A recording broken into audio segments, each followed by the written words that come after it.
Bonjour, j'espère que vous allez bien.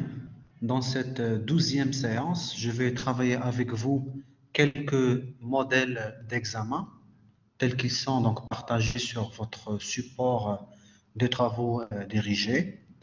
Donc, pour cette année, l'examen prendra la forme d'un QCU, question à choix unique. Donc, vous aurez 4 propositions généralement et vous aurez à choisir une et unique réponse. Donc là, cette année, on a décidé de ne pas vous interroger sur les études de cas. Donc, vous aurez uniquement 20 questions pour une durée d'examen de 45 minutes.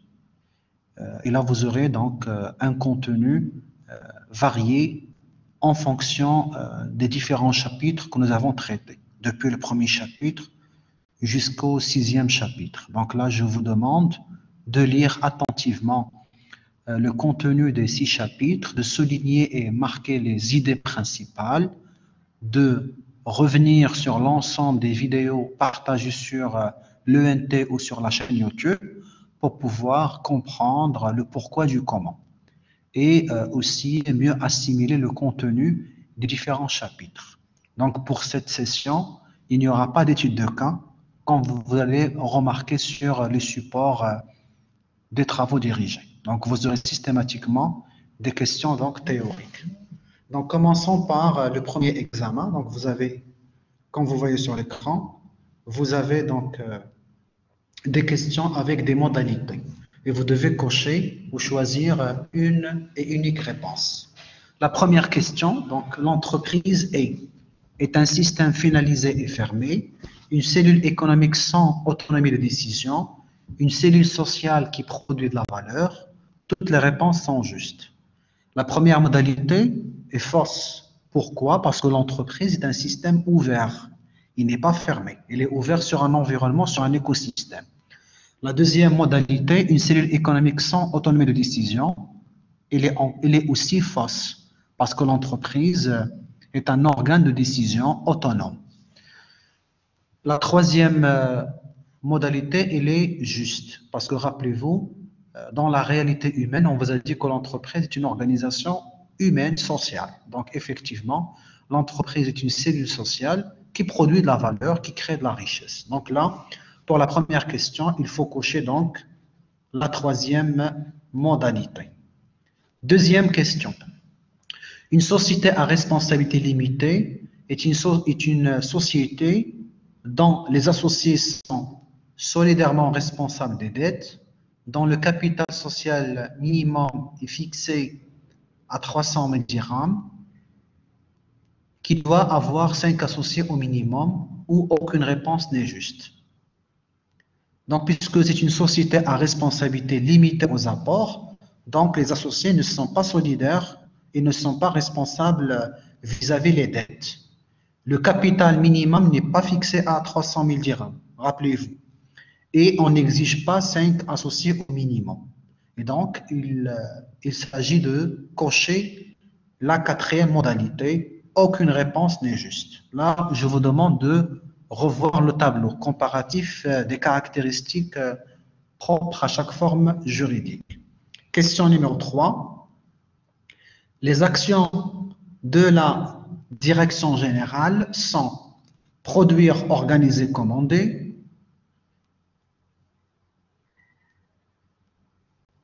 prévoir, organiser, diriger, contrôler, planifier, commander, coordonner, exécuter, où toutes les réponses sont justes. Là, on l'avait déjà discuté dans le chapitre relatif aux fonctions, lorsqu'on vous a présenté les missions et les attributions de la direction générale, et on vous a dit qu'effectivement, il s'agit à la fois de prévoir, d'organiser, de diriger et de contrôler. Et donc là, il faut cocher la deuxième modalité.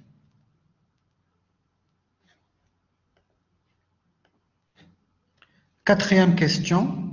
Donc, n'hésitez pas à commenter si vous avez des réponses préalables ou des questions. N'hésitez pas à commenter sur le chat. Quatrième question, c'est cocher le propos correct correspondant à la notion d'efficience. Les objectifs fixés sont atteints quels que soient les moyens. Les objectifs fixés sont inadaptés par rapport aux moyens mobilisés, ou les objectifs fixés sont atteints avec un minimum de moyens. Donc là, il faut distinguer la notion de l'efficacité par rapport à l'efficience. Rappelez-vous, je vous ai déjà expliqué, l'efficacité, c'est lorsque l'entreprise, le manager, arrive à atteindre les objectifs escomptés. Et l'efficience, c'est le fait que le manager arrive à atteindre les objectifs fixés avec un minimum de moyens. Donc, en utilisant efficacement les ressources et les moyens déployés. Donc là, pour la quatrième question, il faut cocher la troisième modalité.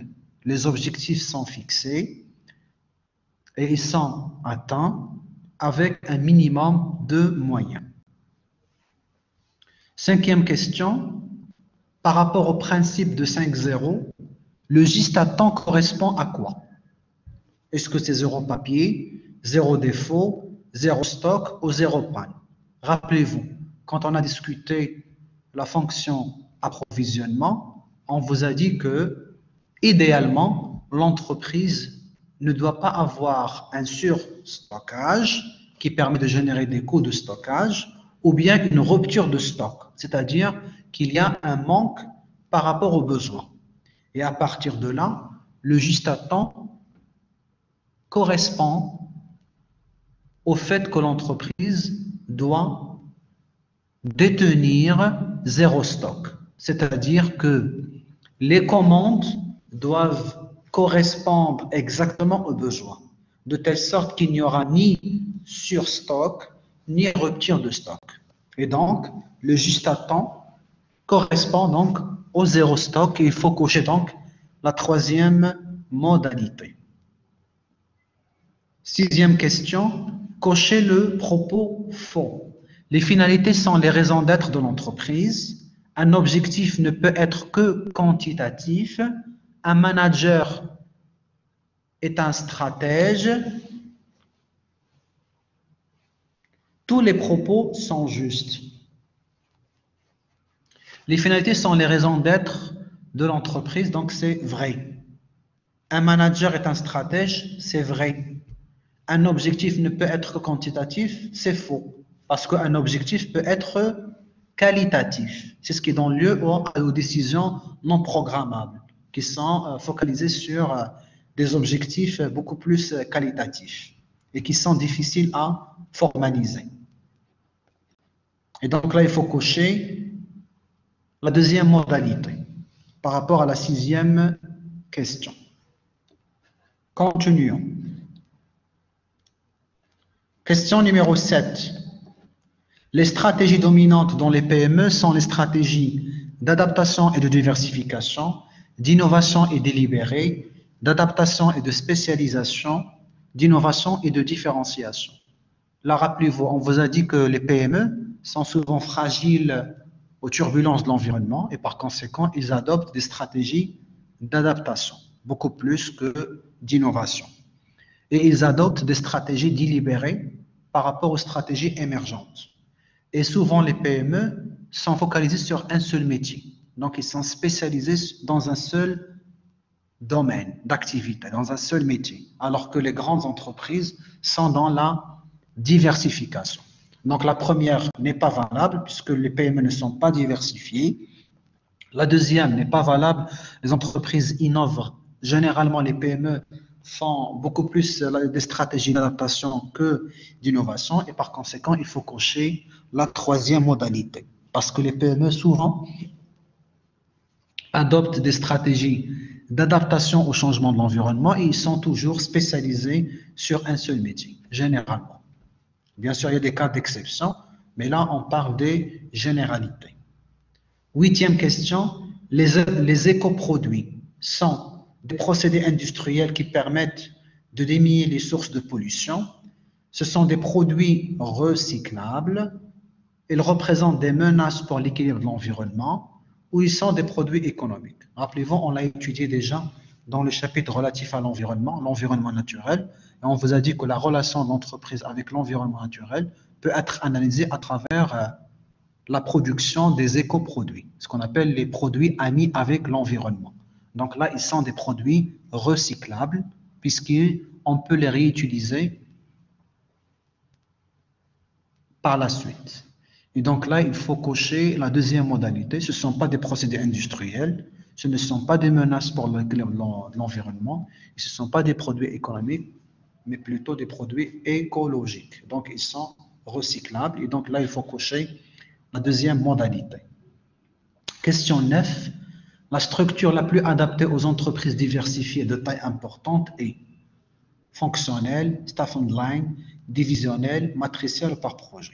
On vous a déjà expliqué cela au niveau de notre cours relatif aux structures d'organisation et on vous a dit que généralement, les entreprises qui adoptent des stratégies de diversification, généralement adoptent des structures divisionnelles. Donc en division, en tenant compte soit par segment de clients, soit par géographie ou par produit.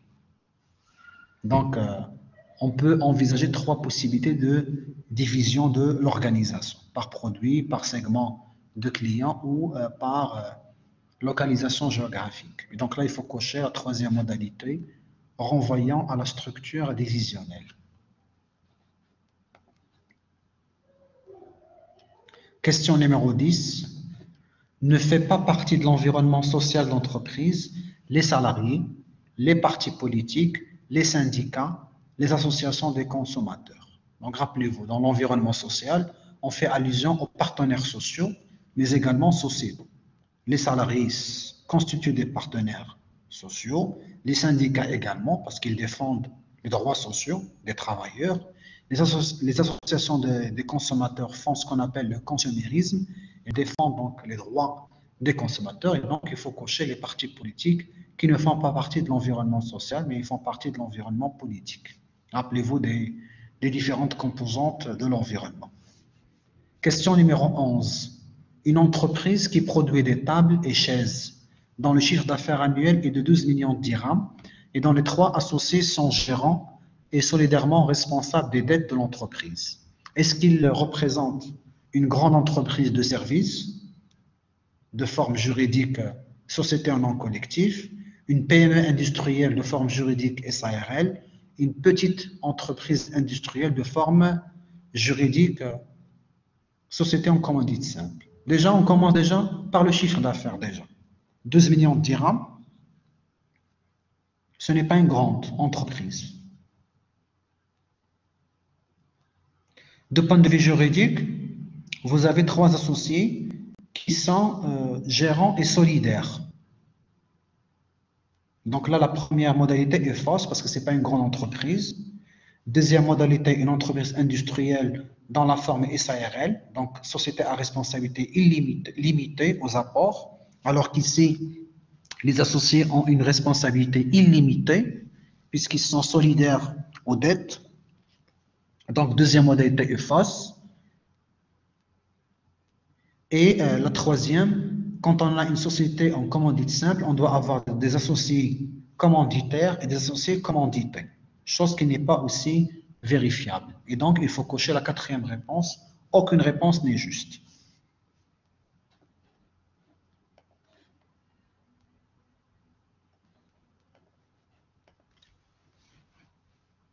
Passons donc à la 12e question. Le choix des fournisseurs fait partie de la fonction achat, approvisionnement, production ou GRH. Bien sûr, on l'a déjà vu, il s'agit donc de la fonction achat. La fonction d'approvisionnement s'occupe de la gestion des stocks et la gestion des flux. La même chose, la gestion de la production pour la fonction production et la gestion du personnel, c'est la gestion des ressources humaines. Donc là, le choix, la sélection et le choix des fournisseurs fait partie des missions et des attributions de la fonction achat. On l'a déjà expliqué dans notre chapitre relatif aux fonctions. 13 fait partie de la fonction RH, la segmentation clientèle, satisfaire la clientèle, motiver le personnel ou régler les fournisseurs. Là encore, segmenter la clientèle ou satisfaire la clientèle relève de la fonction commerciale et marketing. Régler les fournisseurs, donc le règlement de fournisseurs, fait partie de la fonction achat. L'achat-approvisionnement. Et donc, motiver le personnel, c'est effectivement la mission de la fonction gestion des ressources humaines. 14, la stratégie d'adaptation revient à développer sa position concurrentielle, réagir au changement, s'adapter a priori au changement ou chercher le leadership. Voilà, quand on est dans une logique d'adaptation, il s'agit donc de s'adapter au changement. Donc, s'adapter a priori au changement. Ce n'est pas donc la troisième modalité qu'il faut donc cocher.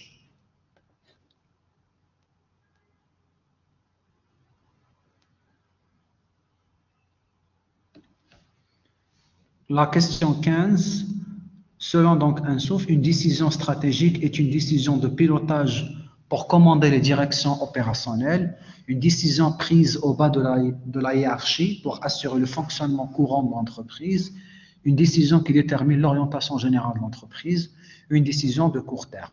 Bien sûr, une décision stratégique n'est pas une décision de court terme, elle est moyen à long terme. Donc, quatrième proposition est fausse. Une décision de pilotage pour commander les directions opérationnelles, ce n'est pas vrai.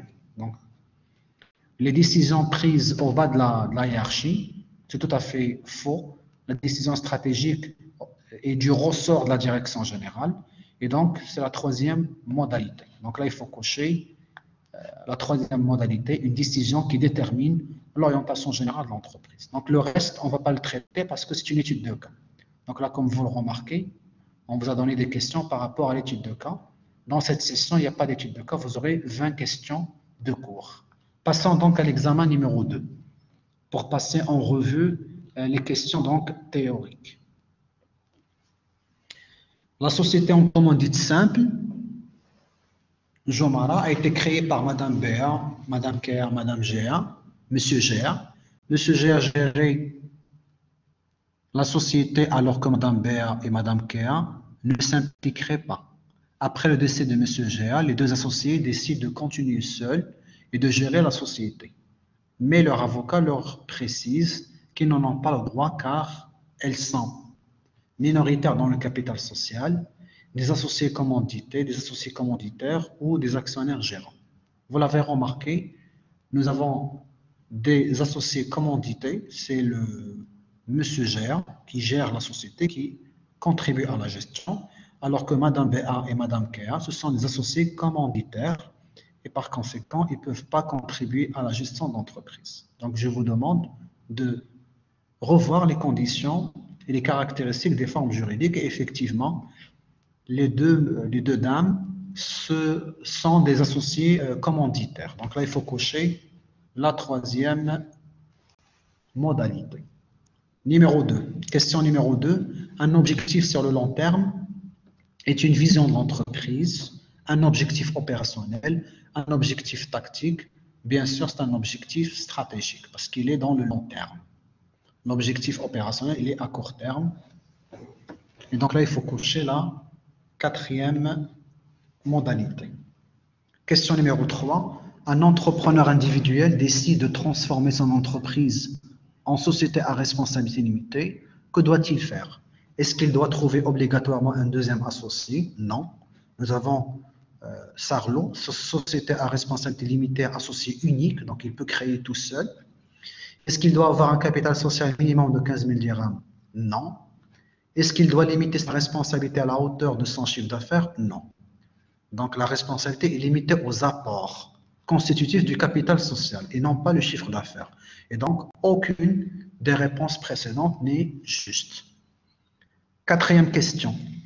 L'environnement spécifique de l'entreprise comprend l'analyse de données liées à la démographie? Non, ce n'est pas l'environnement spécifique, ce n'est pas l'environnement immédiat, ça c'est du macro-environnement. L'analyse des informations socioculturelles, c'est aussi du macro-environnement.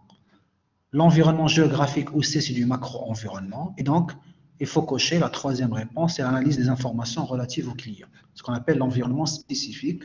Et là, c'est l'environnement concurrentiel, les clients, les fournisseurs, les concurrents et les salariés.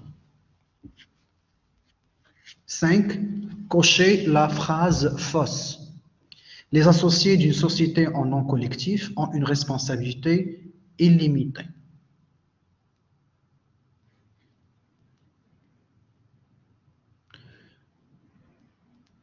Donc, c'est vrai. Une société à responsabilité limitée a un nombre d'associés maximum de 20. Ça, c'est une fausse information. Une entreprise individuelle est une personne physique, oui, tout à fait vrai. Et la société anonyme est gérée par un directoire, c'est tout à fait vrai. Donc là, il faut cocher la deuxième modalité. Là, revenez aux conditions et vous allez voir que le nombre d'associés d'une société à responsabilité n'est pas au maximum de 20. Sixième question. Parmi les avantages de la structure divisionnelle, des économies d'échelle, une bonne communication entre les divisions, la décentralisation du pouvoir, le responsable divisionnel ne prend que les décisions opérationnelles. Donc les économies d'échelle, non. Une bonne communication entre les divisions, au contraire, on peut avoir des problèmes de coordination, puisque chaque division est relativement autonome avec un responsable qui prend à la fois des décisions stratégiques et opérationnelles. Et donc, parmi les avantages, effectivement, c'est la décentralisation du pouvoir. Donc, il faut cacher la troisième modalité. Un nouveau contrat est un concurrent direct, indirect, nouveau client et nouvelle niche. Un nouveau entrant, c'est un concurrent direct. Nouveau entrant sur le marché, c'est une entreprise qui offre le même produit ou le même service sur un marché. Et donc, on fait référence au concurrent direct. Huitième question. La segmentation permet de fractionner le marché en plusieurs parties, de mettre en place un organigramme divisionnel, d'identifier les salariés les plus motivés, de calculer la valeur ajoutée. Donc là, la segmentation, c'est le fait de découper le marché en groupes homogènes de consommateurs. Donc là, il faut cocher la première modalité, fractionner le marché, le découper en plusieurs parties, ce qu'on appelle les groupes homogènes de consommateurs ayant les mêmes caractéristiques qu'on appelle segments. Segment commercial. Question 9. Les avantages de la structure hiérarchico-fonctionnelle.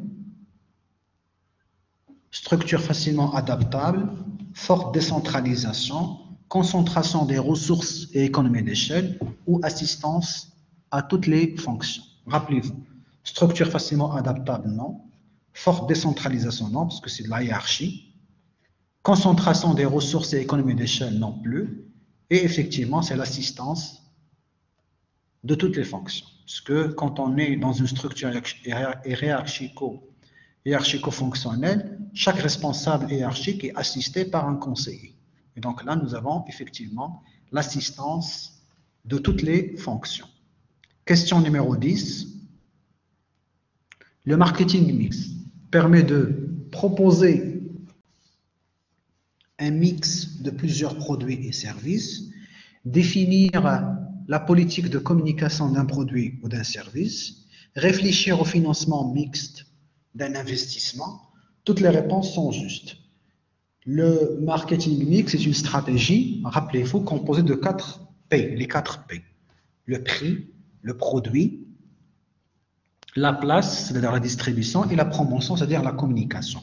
Donc, il ne propose pas un mix de plusieurs produits et services. Il ne réfléchit pas au financement mixte de l'investissement. Et par conséquent, il faut cocher la deuxième modalité. Donc, il définit la politique de communication d'un produit ou d'un service. 11. La stratégie vise aussi bien le court que le long terme. Ce n'est pas vrai. La stratégie elle est consacrée sur le long terme. Peut relever du niveau opérationnel, non. La stratégie est du ressort de la direction générale, du top management. Peut relever de tous les niveaux hiérarchiques, non plus. C'est réservé uniquement à la direction générale. Donc, il faut cocher, aucune réponse n'est juste. 12. La démarche stratégique a été décrite par Elton Maillot, Henry Ford, Michael Porter, Fred Coppola. Donc là, effectivement, on l'a déjà vu dans le chapitre relatif à la stratégie. C'est Michael Porter qui nous a fourni la démarche stratégique déclinée en 5 étapes. Segmentation d'entreprise en domaine d'activité stratégique, analyse SWOT, choix de stratégie, recherche des moyens nécessaires et l'évolution. 13. Le choix des fournisseurs relève ou représente une décision du conseil d'administration, du top management, décision opérationnelle et incontournable. Conseil d'administration, non, c'est les organes de gouvernance. Donc, le choix des fournisseurs est une décision opérationnelle. Donc, ce n'est pas vraiment une décision stratégique. Le top management, c'est la direction générale. Il ne va pas se charger du choix de la sélection des fournisseurs. Et donc là, il faut cocher une décision opérationnelle parce qu'il relève du service achat. Le toyotisme insiste sur la séparation entre les organes fonctionnels et opérationnels, la nécessité de réduire les déchets, les 4 P, la standardisation des produits de fabrication. On l'a déjà vu, c'est une approche asiatique inspirée de l'entreprise Toyota et qui met le focus sur la nécessité de réduire les déchets. Donc là, il faut cocher la deuxième modalité. Donc là, nous avons les questions de l'étude de cas. Comme je vous ai dit, donc on n'aura pas d'étude de cas. Et je passe donc à l'examen 3. Première question, le commissaire aux comptes est obligatoire pour l'entreprise individuelle, la société en commandite simple, la société anonyme ou aucune réponse n'est juste. On a déjà vu ça. Donc le commissaire aux comptes, c'est pour la société anonyme. Lorsque la société est cotée en bourse, on exige 2 commissaires aux comptes. Deuxième question, les clients et les fournisseurs d'une entreprise font partie du micro-environnement, du macro-environnement, de l'environnement économique général ou de l'environnement social. Donc effectivement, c'est du micro-environnement, ce qu'on appelle l'environnement concurrentiel. Clients, fournisseurs et concurrents. Alors que l'environnement macroéconomique constitue d'autres composantes, l'environnement naturel, démographique, géographique, etc., politique, etc. Donc là, il faut cocher la première modalité puisqu'il s'agit de l'environnement spécifique ou l'environnement immédiat, ce qu'on appelle le micro-environnement. Troisième question, un même subordonné a plusieurs chefs spécialisés dans quelle structure? Hiérarchique, non. Hiérarchico-fonctionnel, non plus. Et donc, il faut cocher la structure fonctionnelle. Donc, c'est au niveau de la structure fonctionnelle où un subordonné peut avoir plusieurs chefs spécialisés. L'analyse SWOT permet à l'entreprise de gérer ses stocks, d'établir ses choix stratégiques, de segmenter l'organisation en domaines d'activité stratégique, d'assurer les suivis de commandes jusqu'à la livraison. Donc, effectivement, il faut cocher la deuxième réponse. SWOT, c'est le fait d'établir des choix stratégiques. Cinquième question, segmenter le marché veut dire quoi? Mesurer la part de marché, diviser le marché en plusieurs catégories homogènes de consommateurs, analyser l'offre et la demande sur le marché ou connaître le prix du marché. Donc là, effectivement, il s'agit de décomposer le marché en groupes de consommateurs ayant des caractéristiques communes, ce qu'on appelle les segments. Donc là, il faut cocher la deuxième modalité, diviser le marché en plusieurs catégories homogènes de consommateurs. Sixième question, les stratégies dominantes chez une PME sont adaptation, diversification, innovation délibérée, innovation émergente, adaptation et spécialisation. On a déjà discuté tout à l'heure, il s'agit effectivement de la stratégie d'adaptation au changement de l'environnement et ils sont souvent dans une logique de spécialisation puisque généralement les PME exercent un seul métier. Question numéro 7. Une entreprise qui produit des chaussures dont le chiffre d'affaires annuel est de 8 millions de dirhams et dont les associés sont gérants et solidairement responsables des dettes est une entreprise moyenne industrielle de forme société en nom collectif, une petite entreprise de services de forme juridique société à responsabilité limitée, une grande entreprise industrielle de forme juridique société en commandite simple. Donc, ce n'est pas une société en commandite simple parce qu'on doit avoir des associés commanditaires, des associés commandités, donc des associés qui gèrent, des associés qui ne participent pas à la gestion. Donc, ce n'est pas une grande entreprise. Donc, chiffre d'affaires 8 millions de dirhams, rappelez-vous. Donc, c'est une fausse information. Ce n'est pas une société à responsabilité limitée puisque les associés sont solidairement responsables des dettes. Donc, deuxième modalité encore fausse. Ce n'est pas une entreprise moyenne vu donc le chiffre d'affaires. Donc une entreprise moyenne, le chiffre d'affaires doit être à partir de 10 millions de dirhams. Donc aucune réponse n'est juste ici. Aucune réponse n'est juste. Les associés donc sont gérants et solidairement responsables des dettes. Huitième question. Les décisions à long terme sont des décisions souvent stratégiques, opérationnelles, tactiques, des décisions qui engagent l'avenir de l'entreprise sur une période allant de 2 à 3 ans. Donc 2 à 3 ans, ce n'est pas vraiment des décisions stratégiques. Ce sont ici des décisions, je dirais, opérationnelles.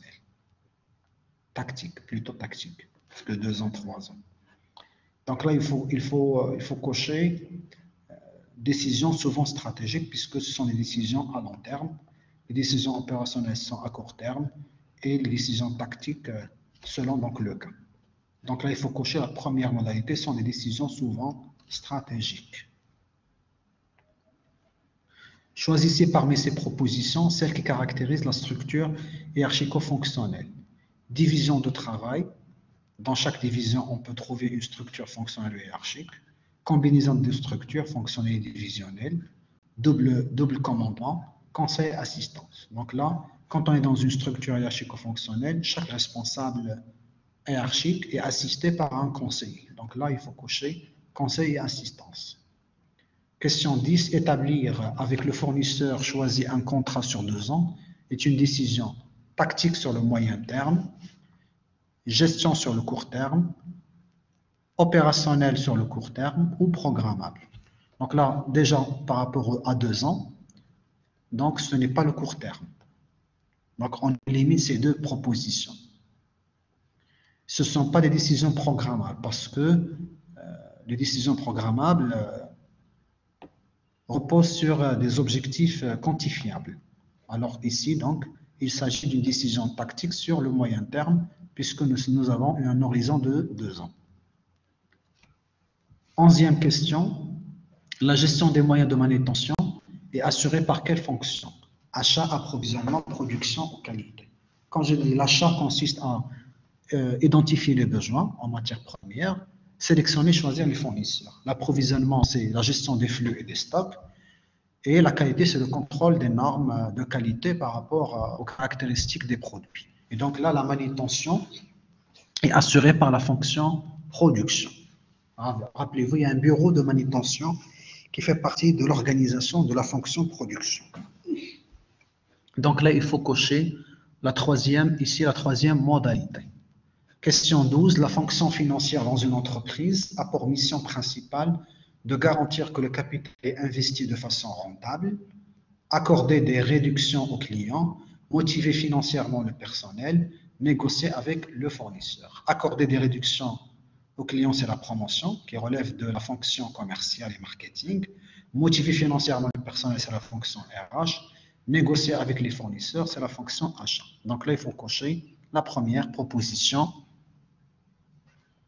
Garantir que le capital est investi de façon rentable.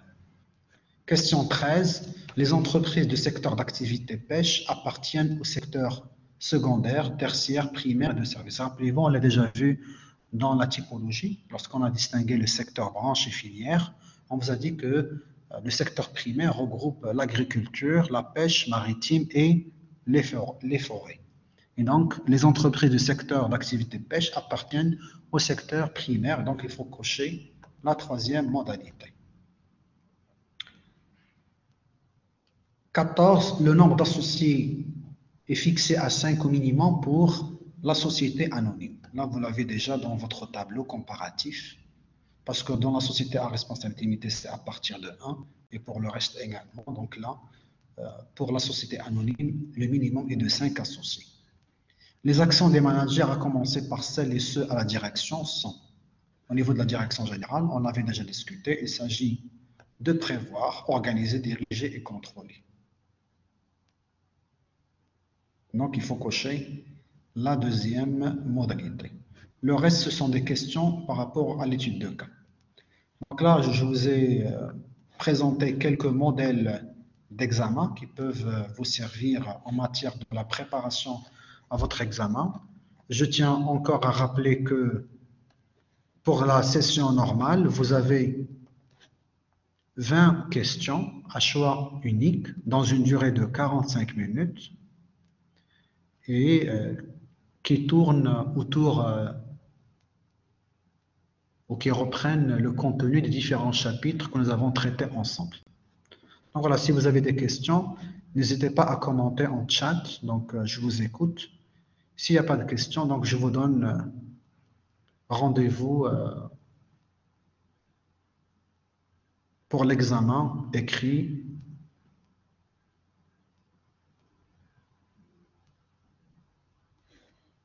Oui, donc il y a une question par rapport au modalité d'examen. Je vous ai déjà expliqué. L'examen prendra la forme d'un QCU, question à choix unique, pour une durée de 45 minutes. Vous aurez 20 questions qui reprennent le contenu des 6 chapitres que nous avons étudiés ensemble. Chapitre 1, concept de management de l'entreprise. Chapitre 2, typologie de l'entreprise. Chapitre 3, l'environnement de l'entreprise. Chapitre 4, les structures organisationnelles. Chapitre 5, les fonctions. Et chapitre 6, la stratégie et le processus de prise de décision. Vous aurez comme ce que je vous ai présenté. Donc là, vous avez des questions avec des modalités. Et vous devez cocher une et unique réponse. Donc, vous aurez une seule réponse correcte par question. Donc voilà, sur ce, je termine cette séance et je termine notre cours relatif au management 1. Donc, je vous donne rendez-vous pour le deuxième semestre, ensemble, Inch'Allah, pour démarrer donc le management 2, la deuxième partie du cours management, qui sera donc consacré aux écoles de la pensée managériale, au rôle du manager, le profil du manager, le leadership, style de management, le processus décisionnel et le processus de gestion de l'entreprise. Donc voilà, sur ce, je vous souhaite une très bonne continuation. C'était un réel plaisir de vous accompagner tout au long de ce semestre, même si virtuellement. Je vous souhaite un très bon courage par rapport à vos examens et je reste disponible via donc la plateforme ENT. Donc vous avez déjà un forum où vous pouvez poser vos questions pour que je puisse répondre à vos interrogations relatives au contenu des différents chapitres ou même des questions par rapport aux modalités d'examen, comme vous pouvez également communiquer ou commenter les vidéos sur la chaîne YouTube. Donc voilà, sur ce, je termine cette vidéo et je vous souhaite une très bonne continuation, excellente suite de programme et à la prochaine. Merci.